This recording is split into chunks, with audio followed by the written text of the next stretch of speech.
J'ai avec moi le maire de la municipalité de Vallée-Jonction, M. Réal Bisson, qui est ici pour nous parler de la vie économique de sa municipalité. Bonjour, M. Bisson. Bonjour Nancy, ça va bien? Oui, ça va bien, merci. Monsieur Bisson, la municipalité de Vallée-Jonction, c'est une municipalité qui est remplie d'histoire pour plusieurs raisons, mais c'est aussi une municipalité qui aujourd'hui, en 2020, on peut dire qu'elle se porte très bien côté économique. Puis j'aimerais ça que vous puissiez me présenter qu'est-ce qu'on retrouve comme entreprise, en gros, à Vallée-Jonction. À Vallée-Jonction, oui, sur le plan économique, c'est très actif. Oui. Dans le fond, ça l'a toujours été. La Vallée-Jonction est reconnue comme une municipalité où on se plaît à dire qu'on a plus d'emplois que de citoyens. C'est bon, ça. Il doit y avoir à Vallée-Jonction plus de 2000 emplois. C'est sûr qu'on a l'entreprise Olimel Oui. qui, à elle seule, regroupe peut-être 12 à 1300 employés. On a Profab, les maisons préfabriquées, où il y a plus de 100 employés. Oui. On a les industries Riopel, aussi, je n'ai pas le nombre exact, mais C'est qui une regroupe quand cinquantaine même d'employés. une cinquantaine. Oui. Et on a des compagnies de fer, je pense à AB Metal, je pense à BGL. BGL. Puis évidemment, Clé-Château. Clé-Château Ford, c'est sûr. C'est un gros concessionnaire Oui. Ford très actif dans la municipalité. Et on a beaucoup d'entreprises de toutes sortes. On a des entreprises de construction. On a 2-3 entreprises de construction. On a aussi l'entreprise Transport LFL qui est assez Oui, gros c'est vrai. aussi. Puis, On a des entreprises d'embellissement. On a le centre de réhabilitation de Beauce. Qui s'occupe des gens qui ont des problèmes d'alcoolisme, toxicomanie ou autre. On a aussi, on a évidemment tous des petits commerces, des commerces un peu plus gros. On a l'épicerie, on a le centre médical, l'épicerie qui s'est fait on faire a une un peau neuve aussi. CPE, on est... Un peu d'histoire, Pardon? beaucoup d'histoire aussi à Vallée-Jonction. Hein? Il faut parler du train, le chemin de fer, la Vallée-Chou. C'est une municipalité où il y a encore de la vie, mais il y en a eu aussi beaucoup là, dans les années 40, 50, 60. Oui, il y a eu beaucoup de vie à Vallée-Jonction, puis même on pourrait remonter plus loin parce que la municipalité, dans le fond, ça a été fondé en 1898. Et comme son nom l'indique, c'est pas pour rien que ça s'appelle Vallée-Jonction. Oui. Hein, c'était la jonction de la route qui s'en va vers Québec, vers Saint-Georges, Tête-Formaine, Sherbrooke. Et ce qui a mis sur la carte Vallée-Jonction, c'est sûr, c'est le chemin de fer. Dans le temps, tout le monde à peu près travaillait sur le chemin de fer. Moi, j'ai déjà dit, y a-t-il quelqu'un à Vallée qui n'a pas un parent ou un ami ou un voisin qui a pas travaillé sur le chemin de fer? Alors, il fut un temps où le chemin de fer occupait beaucoup d'emplois à Vallée-Jonction et il y avait beaucoup d'industries aussi qui gravitaient autour du chemin de fer. Et On a eu des manufactures, beaucoup de manufactures ont fermé dans la Beauce. Il y en avait une à Vallée, la Vallée-Chou, comme oui. vous l'avez mentionné tout à l'heure. Il y avait 300 employés qui travaillaient là. Et ils fabriquaient des chaussures pour dames de haute qualité. C'est une des dernières manufactures de la Beauce qui a fermé ici à Vallée-Jonction, de manufacture du genre, là, Et d'ailleurs, dans la chaussure.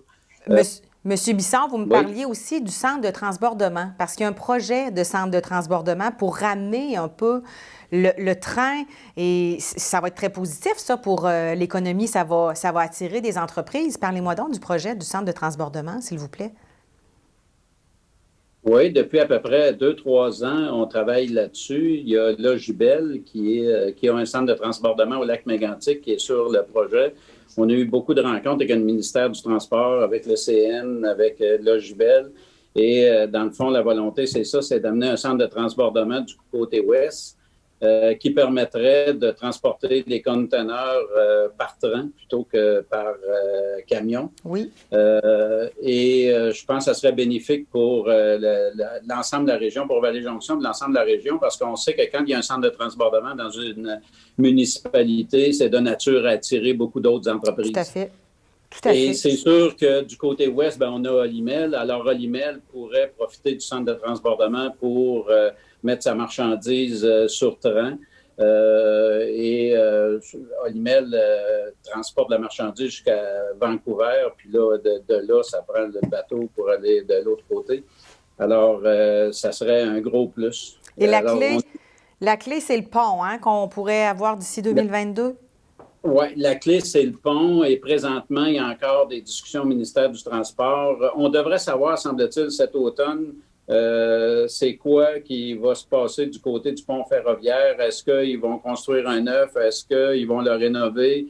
Est-ce qu'il va être rehaussé? En tout cas, on attend les décisions là-dessus. Mais ce qui est clair, le gouvernement, le ministère du Transport a déjà annoncé l'automne passé que ça se ferait. Très bonne nouvelle. Oui. Vous avez également un projet de développement résidentiel, puis ce sera déjà ma dernière question, Mondine. Mais quand même, parlez-moi du développement. Oui, ça a été vite, hein? Parlez-moi du projet dans l'Ouest. Vous avez un beau projet de développement résidentiel qui avance bien. Oui, on a un beau projet qui a été amorcé depuis à peu près 5 ans. Dans le fond, ce qu'on a fait, c'est qu'on a acheté une sablière. Et ça nous a permis de fermer la sablière et de construire un développement résidentiel où on va retrouver à peu près 90 portes. Il y a 70 terrains, 69 terrains pour être plus exact. Le projet va bon train. Il devrait être terminé dans le courant du... il va être terminé dans le courant du mois d'octobre.